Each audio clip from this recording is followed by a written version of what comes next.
बिस्मिल्लाहिर्रहमानिर्रहीम। स्टूडेंट्स, आज जो हम टॉपिक डिस्कस करेंगे वो आपके ये चैप्टर 9 का लास्ट टॉपिक है, that is X rays diffraction, और इसको हम शॉर्टली XRDB लिख देते हैं और इसको XRDB कहा जाता है, एक्स रेज डिफ्रैक्शन। ये अगर आप इस हेडिंग के ऊपर गौर करें तो इसको मैं दो हिस्सों में डिवाइड करूंगा इस हेडिंग को। Number 1 X rays and number 2 diffraction.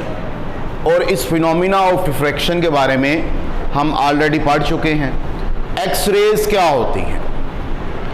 Students, हम लोगों ने वेव्स के बारे में स्टडी किया हुआ है। वेव्स की डिफरेंट टाइप्स हैं। उन डिफरेंट टाइप्स में से कुछ ऐसी वेव्स भी होती हैं जिनको हम इलेक्ट्रोमैग्नेटिक वेव्स कहते हैं। और ये ऐसी वेव्स होती हैं, इनकी ये ख़ास बात होती है कि these waves don't require material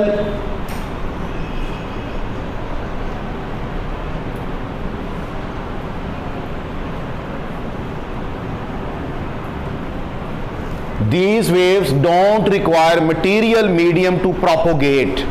Electromagnetic waves ऐसी वेव्स होती हैं कि अगर इन वेव्स ने प्रोपोगेट करना है, ट्रैवल करना है, तो इन वेव्स को ट्रैवल करने के लिए किसी किस्म के मटेरियल मीडियम की ज़रूरत नहीं होती। ये वैक्यूम में से भी ट्रैवल कर सकती हैं। अब अगर इन इलेक्ट्रोमैग्नेटिक वेव्स को का एक स्पेक्ट्रम ड्रा किया जाए, आप चाहो तो उसको वेवलेंथ वाइज डिस्कस कर लो, फ्रीक्वेंसी वाइज डिस्कस कर लो, एनर्जी वाइज डिस्कस कर लो, व्हाटएवर। तो ये इलेक्ट्रोमैग्नेटिक वेव्स में बहुत ज़्यादा वैरायटी है। इनके डिफरेंट नेम्स हैं, एनर्जी वाइज या फ्रीक्वेंसी वाइज या वेवलेंथ वाइज आप कह ले, हमने इनकी डिवीजन की हुई है। अगर आप इस इलेक्ट्रोमैग्नेटिक वेव्स के स्पेक्ट्रम को देखें तो इनका आगाज़ जो होता है वो रेडियो वेव से होता है। ये रेडियो वेव्स भी इलेक्ट्रोमैग्नेटिक वेव्स हैं, लेकिन ये ऐसी इलेक्ट्रोमैग्नेटिक वेव्स हैं जिनकी एनर्जी बहुत कम है और वेवलेंथ बहुत ज़्यादा है। इसलिए देखिए मैंने इसका साइज जो है वो ज़रा बड़ा बनाया है। लेकिन जैसे जैसे आप आगे चलते जाएंगे ये रेडियो वेव्स जो हैं ये शिफ्ट होती जाएंगी। इलेक्ट्रोमैग्नेटिक वेव्स शुरू में रेडियो वेव्स हैं, बाद में फिर ये चलते चलते इसमें विजिबल रीजन भी आ जाएगा, जो आम लाइट है विजिबली जो हमें नज़र आती है, ठीक है। फिर उसमें एक्स रेज भी आ जाती हैं और एंड पर उसमें गैमा रेज आ जाती हैं। हमारा जो टॉपिक ऑफ कंसर्न है वो एक्स रेज है। रेडियो वेव्स भी इलेक्ट्रोमैग्नेटिक वेव्स हैं, गैमा रेज भी इलेक्ट्रोमैग्नेटिक वेव्स हैं, एक्स रेज भी इलेक्ट्रोमैग्नेटिक वेव्स हैं। ये एक्स रेज ऐसी इलेक्ट्रोमैग्नेटिक वेव्स हैं कि इन इलेक्ट्रोमैग्नेटिक वेव्स की जो वेवलेंथ होती है वो 10⁻⁻10 के ऑर्डर में होती है। ऑलमोस्ट इस रेंज में इसकी वेवलेंथ होती है। तो इसी बात को अगर मैं सेंटेंस की शक्ल में लिखूंगा तो हमारे पास एक्स रेज की डेफिनेशन बन जाएगी। What are X rays? X rays are electromagnetic waves whose wavelength is in the order of 10⁻⁻10 metre. X rays ऐसी इलेक्ट्रोमैग्नेटिक वेव्स हैं जिनकी वेवलेंथ किस ऑर्डर में होती है? 10⁻10 मीटर वाले। मैं इधर अगर डेफिनेशन की हेडिंग दूं, एक्स रेज की हम डेफिनेशन करेंगे, पॉइंट टू बी नोटेड। तो X raise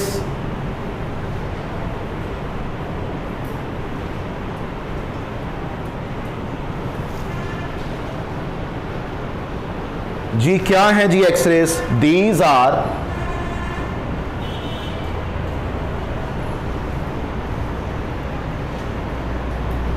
electromagnetic waves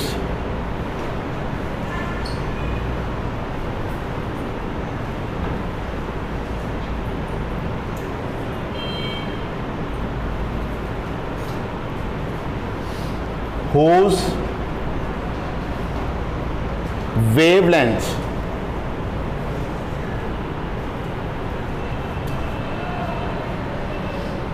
is of the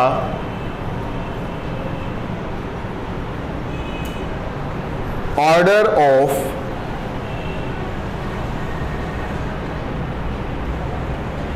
10 raise power -10 metre. ये ऐसी इलेक्ट्रोमैग्नेटिक वेव्स हैं जिनकी जो वेवलेंथ है, सबसे पहले हमने क्या पढ़ा कि ये कौन सी वेव्स हैं, दीज आर इलेक्ट्रोमैग्नेटिक वेव्स, और जिनकी जो वेवलेंथ है वो किस ऑर्डर में होती है, 10 रेज़ पावर -10 मीटर में। तो बेटे ये हमने सबसे पहले जो है वो इलेक्ट्रोमैग्नेटिक की एक्स रेज की जो है वो डेफिनेशन देख ली। अगर आप बुक में टॉपिक देखेंगे तो very first complete sentence is the definition of X rays. Please underline कीजिए उसे। जी लिखा हुआ है बेटे, देखिए लिखा हुआ है, इसको अंडरलाइन कर लीजिए प्लीज। अच्छा, अब हमने एक्स रेज में डिफ्रैक्शन का फिनोमिना स्टडी करना है। स्टूडेंट्स, हमने इससे पीछे जब डिफ्रैक्शन का फिनोमिना पढ़ा तो उसमें हमने ये देखा कि कंडीशन फॉर, ये मैं बस बातों को थोड़ा सा रिवाइज कर रहा हूं ताकि आपको याद हो कि हमने करना क्या है। कंडीशन फॉर डिफ्रैक्शन क्या थी?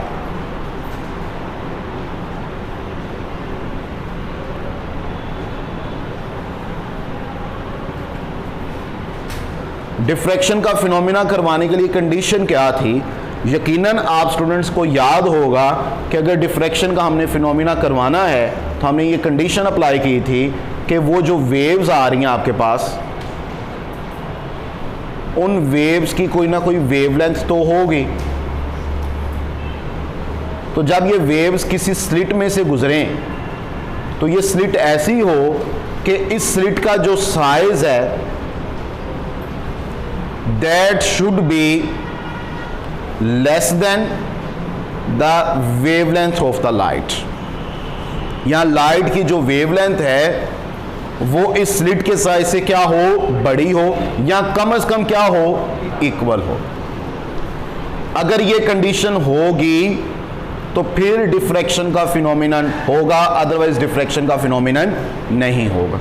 मैं रिपीट कर रहा हूं बात अपनी कि अगर आपने किसी भी वेव से डिफ्रैक्शन का फिनोमिनन करवाना है तो उसकी जो बेसिक नीड है वो ये है कि वो जो लाइट आप यूज़ कर रहे हो, जिससे आप डिफ्रैक्शन का फिनोमिनन करवाना चाह रहे हो, उस लाइट की जो वेवलेंथ है उसका साइज ज़्यादा होना चाहिए उस स्लिट के साइज की निस्बत, ज़्यादा होना चाहिए या कम से कम उसके इक्वल होना चाहिए।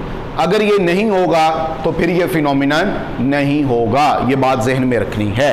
अच्छा जी, अब अगर इसी कंडीशन को मैंने मीट करना है, स्टूडेंट्स बात बड़ी अहम है, बड़ी समझने वाली बात है। अगर इसी कंडीशन को मीट करना ज़रूरी है तो अब ज़रा एक्सरेज की तरफ तो जाइए। एक्सरेज की वेवलेंथ है 10 रेज़ पावर -10 मीटर के ऑर्डर में, जिसको हम आंगस्ट्रॉन भी कहते हैं। अब 10 रेज़ पावर -10 मीटर कितना होता है, ये क्या है 10 रेज़ पावर -10 मीटर? हम ये लिख देते हैं सॉरी लेकिन स्टूडेंट्स को आइडिया नहीं होता ये 10 रेज़ पावर -10 मीटर कितनी छोटी या कितनी बड़ी वैल्यू है। स्टूडेंट्स ये 10 रेज़ पावर -10 मीटर मैंने लिखा है, सब बच्चों का ध्यान इधर होना चाहिए। 10 रेज़ पावर -10 मीटर लिखा है। अब 10 रेज़ पावर -10 है तो मैथमेटिक्स के रूल के मुताबिक हम इसको बटे के नीचे लिख सकते हैं। तो ये 1/10 रेज़ पावर 10 मीटर हो गया। 10 रेज़ पावर -10 मीटर को मैं 1/10 रेज़ पावर 10 मीटर लिख सकता। और आपने मैथमेटिक्स में ये पढ़ा हुआ है कि 10 रेज़ पावर अगर 2 है तो इसका मतलब है 1 के साथ कितने जीरोस लगेंगे, 2 जीरोस लगेंगे। और अगर 10 रेज़ की पावर 3 है तो 1 के साथ कितने जीरोस लगेंगे, 3। अगर कहीं पर 10 रेज़ पावर 3 लिखा हो तो हम कहते हैं यार इसका मतलब ये है 1000 मीन्स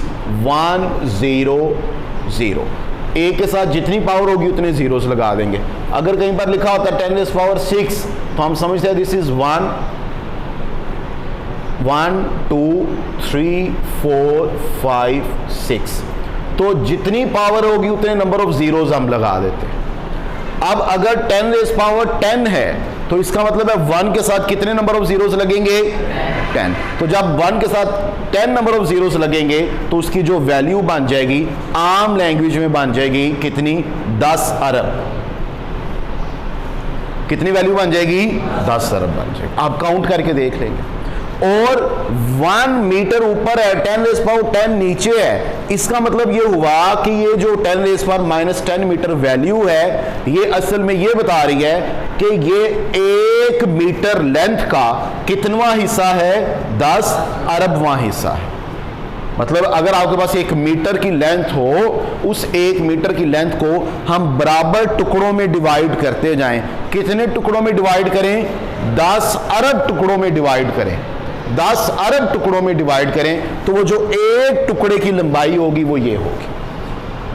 तो आपके पास, आपने मीटर रॉड देखा है, ये हमारा मीटर रॉड है, दिस इज मीटर रॉड। अब इमेजिन कीजिए ये 1 मीटर लेंथ है इसकी। अगर इसको मैं टुकड़ों में डिवाइड करता जाऊं, कितने टुकड़ों में डिवाइड करूं? 2 पार्ट्स में? नहीं सर। 3 पार्ट्स में? नहीं।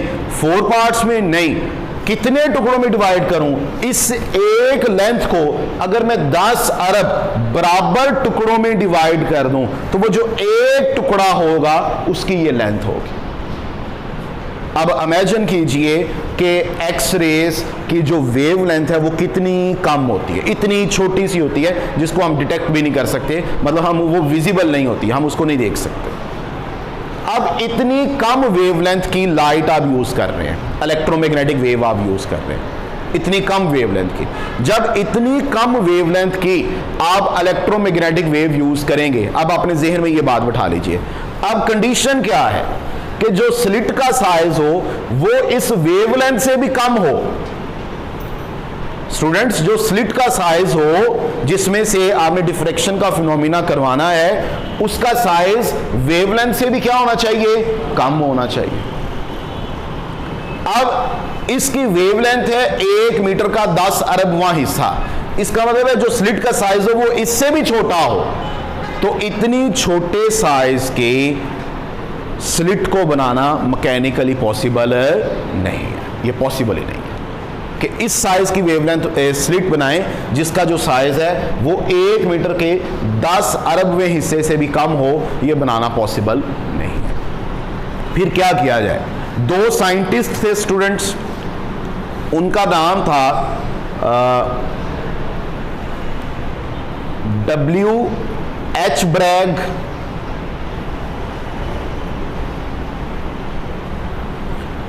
And W.L. ब्रैग। ये दोनों बाप बेटा थे, ब्रैग्स फैमिली। इन दोनों ने एक आइडिया लिया, एक टेक्निक सोची कि हम मुख्तलिफ किस्म के मटेरियल्स को स्टडी करते हैं। सॉलिड में आप लोगों ने चैप्टर 4 केमिस्ट्री का पढ़ा होगा, उसमें डिफरेंट टाइप्स के सॉलिड होते हैं। उनमें से जो एक बड़ी प्रोमिनेंट टाइप है वो है क्रिस्टलाइन सॉलिड।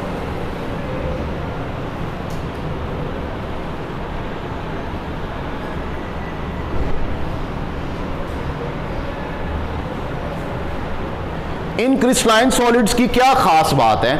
इन क्रिस्टलाइन सॉलिड्स की खास बात यह होती है कि इन क्रिस्टलाइन सॉलिड्स में जो अरेंजमेंट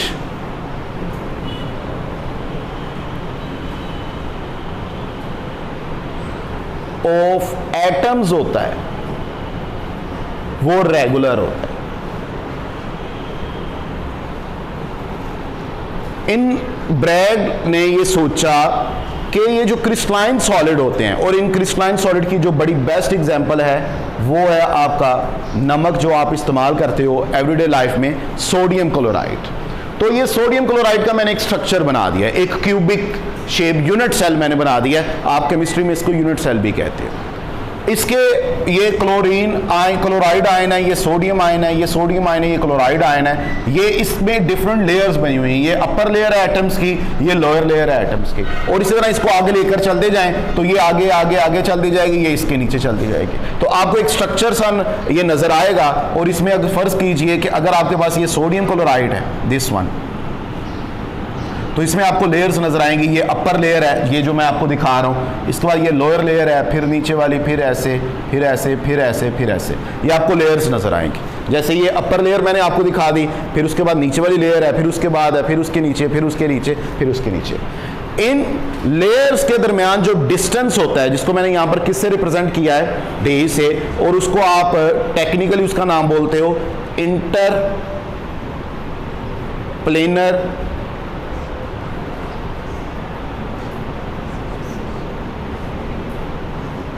इंटरप्लेनर स्पेसिंग।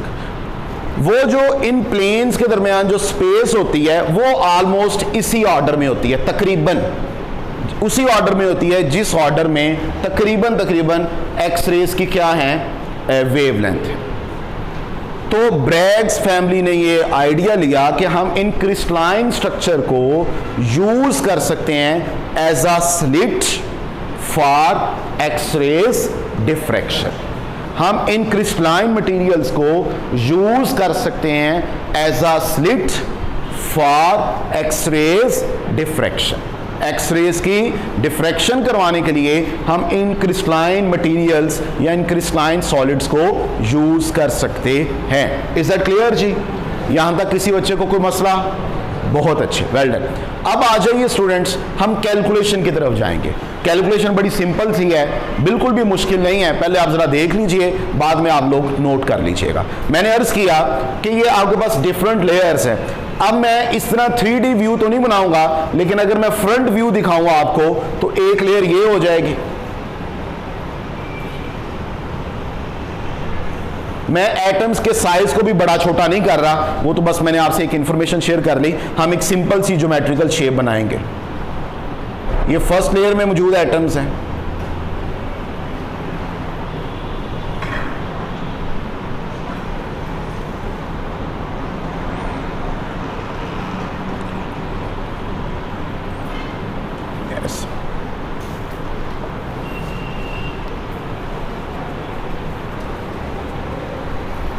और ये सेकंड लेयर में मौजूद है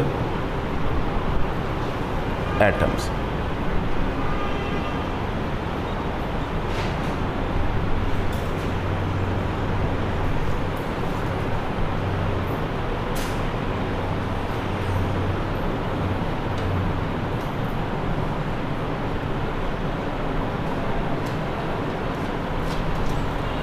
हम यहां से एक्सरेज को फॉल करवाते हैं। फर्ज कीजिए एक एक्सरे आई,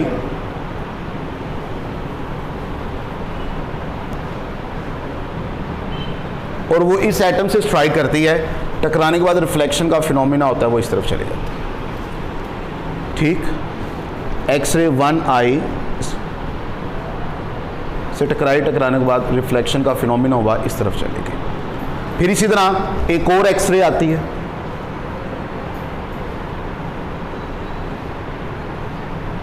तो वो नीचे वाले स्ट्रक्चर से टकराती है। टकराने के बाद वो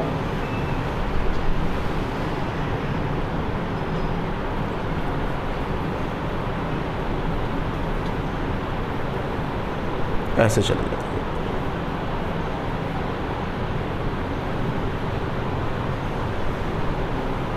इस तरह ऊपर चली जाती है। ये एक दूसरी एक्सरे है।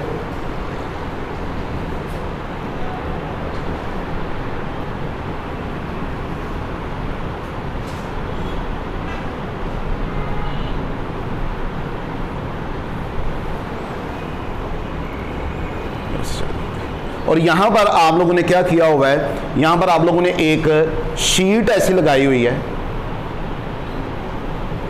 शीट कह लीजिए या डिटेक्टर्स कह लीजिए, कि जो एक्सरेज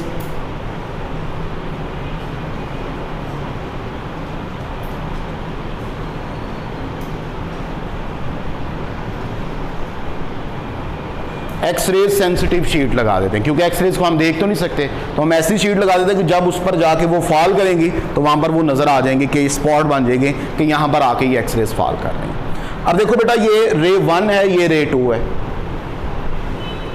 इन दोनों के दरमियान, अपर लेयर और लोअर लेयर के दरमियान जो स्पेस है उसको हम डी से रिप्रेजेंट करेंगे। अब आप स्टूडेंट्स को नजर आ रहा है कि अपर जो एक्स रे है, रे 1 एक्स रे की, वो अपर सरफेस से रिफ्लेक्ट करके ऐसे गई, और जो रे 2 है वो डाउन सरफेस से रिफ्लेक्ट करके गई है। और आप सब लोग मेरे साथ इस बात पे एग्री करेंगे कि रे 2 ने एक्स्ट्रा पाथ कवर किया है किसकी निस्बत? रे 1 की निस्बत, क्योंकि वो नीचे वाली सरफेस से टकरा के ऊपर जा रही, उसने एक्स्ट्रा पाथ कवर किया है। तो डेफिनेटली फिर रे 1 और रे 2 के दरमियान पाथ का क्या होगा? डिफरेंस होगा। बेटे क्या होगा? क्या होगा? अब पाथ डिफरेंस कैसे कैलकुलेट करेंगे? पाथ डिफरेंस को कैलकुलेट करने के लिए मैं इसको पॉइंट ए कह लेता हूं। यहां से बेटा बिल्कुल एक स्ट्रेट लाइन ड्रा करूंगा, तो ये पॉइंट क्या हो जाएगा? बी। यहां से भी एक स्ट्रेट लाइन ड्रा करूंगा तो ये पॉइंट क्या हो जाएगा। अब इस बी पॉइंट का क्या मतलब है स्टूडेंट्स, बात को गौर से समझिएगा। इस बी पॉइंट का मतलब ये है कि ये बी पॉइंट बिल्कुल ए के क्या है, सामने। इसका मतलब है अगर ये रे 2 बी से ही ऊपर चले जाती तो इसने उतना ही पाथ कवर किया था जितना किसने कवर किया था, रे 1 ने। और इस तरफ ये जो सी है ये ए के सामने। इसका मतलब है यहां से अगर ये ऐसे चले जाती तो सी से अगर ये पाथ शुरू होता तो ये भी उतना ही पाथ शुरू होता जितना ऊपर वाली रेखा है। तो फिर बी से सी तक का वो पाथ एक्स्ट्रा पाथ है जो रे 2 ने कवर किया है, किसकी निस्बत, रे 1 की निस्बत। बी से सी तक का पाथ वो एक्स्ट्रा पाथ है जो रे 2 कवर कर रही है एज कंपेयर टू रे 1। मैं दरमियान में भी एक पॉइंट बना लेता हूं, इसको मैं डी कह देता हूं। बेटे बात की समझ आई। तो अगर मैं इधर लिखूं नीचे पाथ डिफरेंस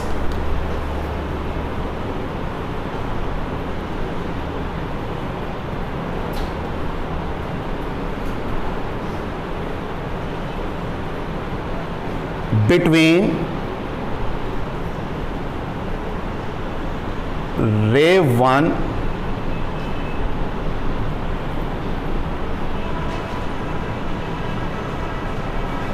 रे 1 और रे 2 के दरमियान पाथ डिफरेंस क्या है, तो आप सब एग्री करोगे वो बी सी है। बी से लेकर कहां तक है, सी तक है। और वो फर्दर किसके इक्वल है, B D plus D C. B से डी और डी से सी। इज दैट क्लियर, यहां तक कोई मसला, बहुत अच्छे। अब मैं क्या करता हूं, अपनी कैलकुलेशन करने के लिए मैं इस छोटे से टुकड़े को रीड्रॉ करता हूं ताकि थोड़ा सा मजीद बात को आसान किया जाए। लीजिए मैं इस तरफ रीड्रॉ कर देता हूं इसको।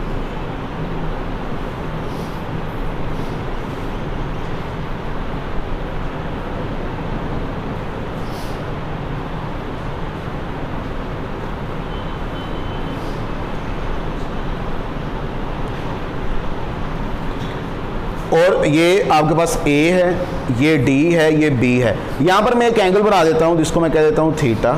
ये भी एक एंगल बन जाता है जिसको मैं क्या कह देता हूँ, थीटा। अगर आप चाहें तो मैं इधर भी ड्रा कर देता हूँ ये लाइन, और ये एंगल थीटा हो गया और ये वाला एंगल भी क्या हो गया, थीटा। अब गौर कीजिए यहाँ पर मेरे पास दो ट्राइंगल्स बन रही हैं। एक ट्राइंगल है डी ए बी और दूसरी ट्राइंगल है डी ए सी। फिर से देखिए बेटे, दो ट्राइंगल बन रही हैं D A B and D A C. Is that clear, ठीक है। तो from triangle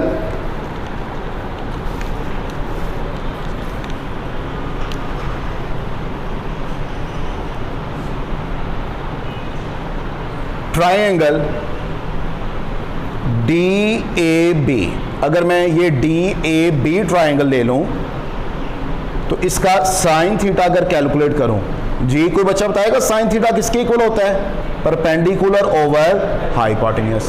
here sine theta, जी एंगल के सामने वाला परपेंडिकुलर होता है, तो एंगल के सामने वाली टर्म कौन सी है, बी डी। और हाइपोटेन्यूज कौन सा है, ए से डी। बेटा कौन सा है, ए से, कौन सा है, ए से। This is your hypotenuse. अब अगर गौर करें तो ए पॉइंट अपर सरफेस का हिस्सा है और डी पॉइंट लोअर सरफेस का हिस्सा है। तो अपर सरफेस और लोअर सरफेस के दरमियान जो डिस्टेंस है उसको किससे रिप्रेजेंट किया, तो फिर मैं इसको भी डी कह सकता हूं। तो दिस इज डी। तो अगर बी डी मैं कैलकुलेट करना चाहूं तो it would be equal to D sine. This is your equation number.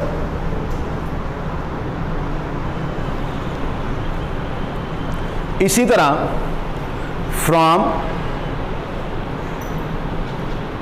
Triangle, जी साथ वाली ट्राइंगल कौन सी है बेटे, डी ए सी। इस डी ए सी ट्राइंगल से अगेन साइन थीटा किसके इक्वल आ जाएगा, परपेंडिकुलर ओवर हाइपोटेन्यूज। हियर जी प्लीज मेरी हेल्प कीजिएगा, sine theta is equal to angle के सामने वाला क्या होता है, परपेंडिकुलर। तो परपेंडिकुलर क्या है, डी सी। हाइपोटेन्यूज क्या है, और उसकी वैल्यू क्या है d, तो dc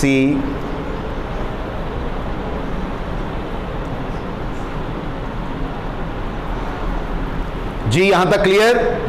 बेटे गौर कीजिए, इक्वेशन 1 में किस किस की वैल्यू है? BD की, BD है हमारे पास, दूसरा क्या है DC है हमारे पास। तो अगर आप मुझे अलाउ करें तो क्या मैं लिख सकता हूं using equation 2 and equation 3 in equation 1? ठीक है, using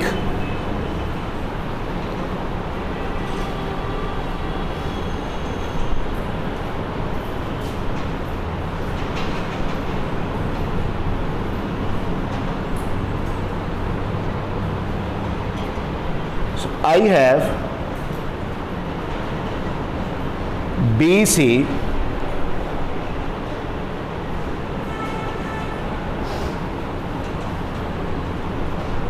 path difference between ray 1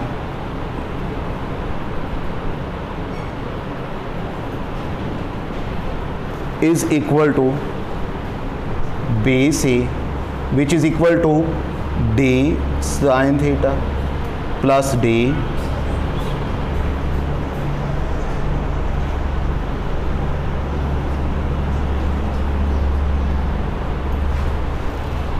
BC is equal to 2d sin theta,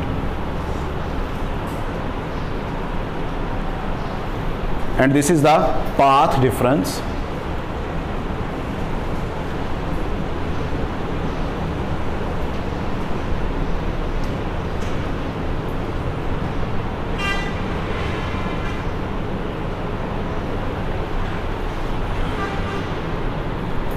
path difference between ray 1 and ray 2 is equal to base is equal to 2d sin theta. Is that clear?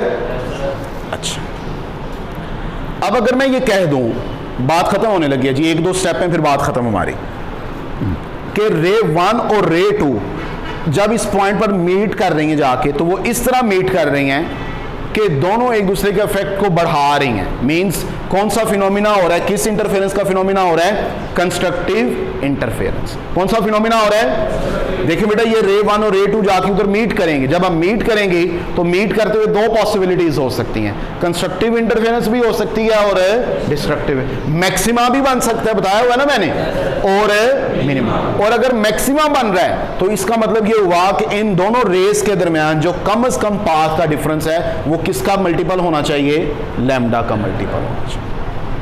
किसका multiple होना चाहिए? अगर maxima बनना है, मैं ये suppose करता हूं these two rays meet with each other in such a way कि मैक्सिमा जनरेट होता है। क्या जनरेट होता है? तो फिर अगर मैक्सिमा जनरेट हो रहा है तो ये रे 1 और रे 2 के दरमियान जो पाथ का डिफरेंस है वो किसका मल्टीपल होगा?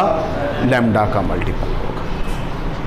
ठीक है, तो अगर ये लैम्डा का मल्टीपल होगा तो फिर मैं इधर लिख सकता हूं, ये सारा आर्गुमेंट देते हुए मैं लिख सकता हूं देन,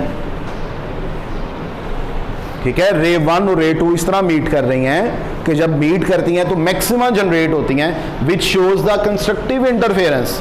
तो इस सूरत हाल में पाथ डिफरेंस बिटवीन रे 1 एंड रे 2 which is 2d sine theta जो है वो एट लीस्ट किसका मल्टीपल होना चाहिए?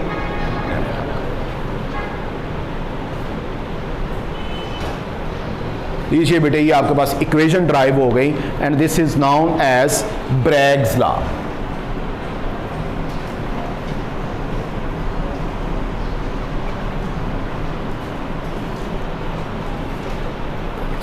And this angle is known as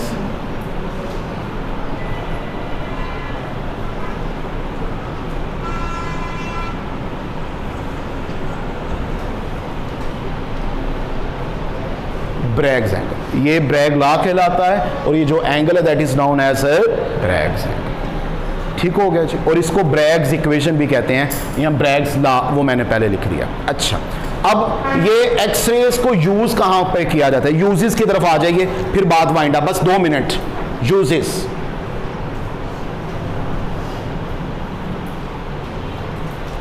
in X-rays को यूज किया जाता है टू स्टडी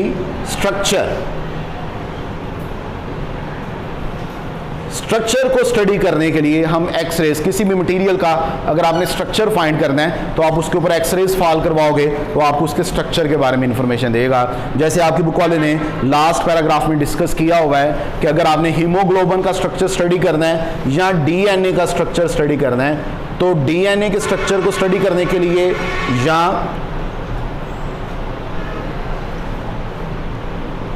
हीमोग्लोबिन के स्ट्रक्चर को स्टडी करने के लिए हम जो टेक्निक यूज करते हैं वो कौन सी टेक्निक है? XRD या एक्स-रेज डिफ्रैक्शन।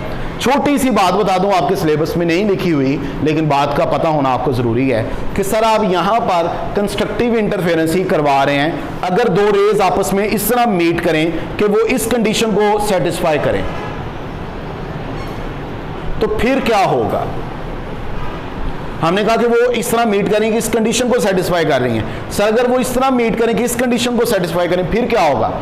फिर उसका नतीजा ये होगा कि वो जो एक्सरेज यहां पर जिस शीट ने उन एक्सरेज को डिटेक्ट किया है, चूंकि जब वो एक्सरेज आपस में मिल रही हैं तो वो डिस्ट्रक्टिव इंटरफेरेंस कर रही हैं तो वो एक दूसरे के इफेक्ट को क्या कर देंगी? कैंसिल कर देंगी, तो वो यहां पर डिटेक्ट नहीं होंगी। और जिस भी स्ट्रक्चर को आप स्टडी कर रहे हो उस स्ट्रक्चर का एक्चुअल स्ट्रक्चर आपको नजर नहीं आएगा। वो उसी वक्त नजर आएगा अगर वो इस कंडीशन को मीट करेगा। अगर इस कंडीशन को मीट नहीं कर रहा तो बेटे वो स्ट्रक्चर आपको नजर नहीं आएगा। Is that clear? Thank you so much. Allah Hafiz.